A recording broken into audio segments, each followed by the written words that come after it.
Welcome! It's the final day of YOLO week. If you want to know what the final stock is, it's posting after hours today.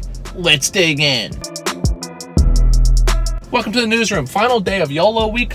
Let's look at my track record real quick. First one was JetBlue. Beat expectations. The market was horrendous, so it didn't react as well. The second one, Pinterest, blew straight through the roof to the moon. Incredible. So I'm 2 for 2. Let's see if I can finish it with a trifecta. Final one, Carvana. Ticker CVNA, currently trading at 196.40, and guess what? It's down 3.5%. Green flag if you think it's going to beat earnings. Red flag if you think it's not, because then there's not that much profit in there. But it's my job. I'm going to find out if this is going to beat or miss expectations and earnings. So we're going to dig into that now and see how well it's going to do, because I want to be 3 for 3. That's my goal. It's YOLO week. I want to close it out on a high note. So Carvana. First green flag I saw was this article I found. Listen, I'm doing a deep dive. Every time I do these earning plays, I deep dive. I scour the internet for hours. I think like 6 hours on this one to come up with all these fancy notes. So, like I said, first green flag on Carvana. Analysts keep changing their estimates. They keep making them better and better. That's a green flag. So for example, I'm an analyst. I say, a month ago, all right, they're going to have negative 14.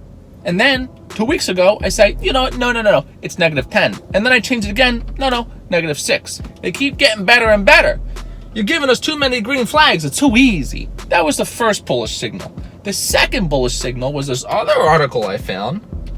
Hedge funds. Listen to this. Shareholders have witnessed an increase in hedge fund interest lately. Carvana was in 57 hedge fund portfolios at the end of June. The all-time high for the statistic is 53. They beat the record. They're in Guinness. The most hedge funds ever own this stock. If that's not a green flag, I don't know what green flag is. So the consensus estimate is negative 26. That's 53% year over year. And the consensus revenue estimate is 1.5 billion, which is plus 40% year over year. So those numbers will be green flags. If they beat it, even better green flags. So if you don't know what Carvana is an e-commerce platform for buying used cars. So if you want a car, but you don't want to like deal with the salesman, you go on a website, you browse, you find it, you order it, you pick it up or deliver it. Carvana, listen, prior to Rona, Carvana, their business model was like, okay, that's cool. You can get it from a vending machine. You know, it's all touchless. You don't have to deal with the sleazy salesman. All these fancy things. But post-Rona, they got trajected like they were in a slingshot because they're in a perfect spot for Rona. And these earnings, Q3, is during that period where dealership sales were going through the roof.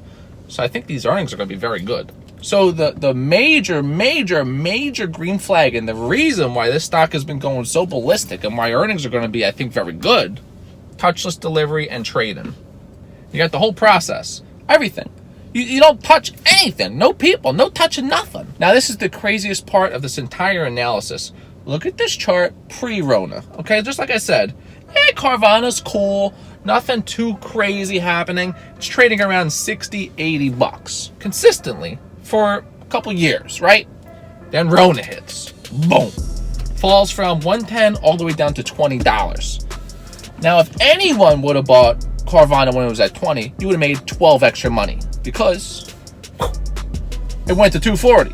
Because if you were smart enough to buy this stock when it hit $20, if you're like, hey, we're in a pandemic, no one could go outside, how are they going to buy cars? They're going to do it on the website. I'm going to buy Carvana. Only 4 months later, you're up to 240, 12x. Now looking at the chart, which way is Carvana going to go? Up or down? That's the question, which I'm going to answer momentarily. Looking at their last quarter, Q2. Earnings came out, they beat it. They beat expectations. Stock rose 50%. So when you think these expensive stocks are going to only move a few dollars, you're wrong. They can move up a lot, and this one moved up 50%. Now, if I'm going to give a price target on this thing of where I think the stock's going to go, 230.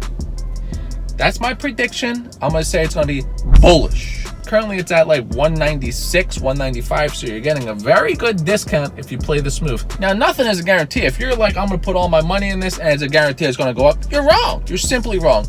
What I've learned in trading is if you could be 1,000% confident, you could still be wrong, and you probably will be. Bearish scenario. For some reason, they miss earnings. But listen, I already gave my bullish signal. That's my prediction. But if they miss earnings, the stock's going to fall to 180. So be prepared for that drop.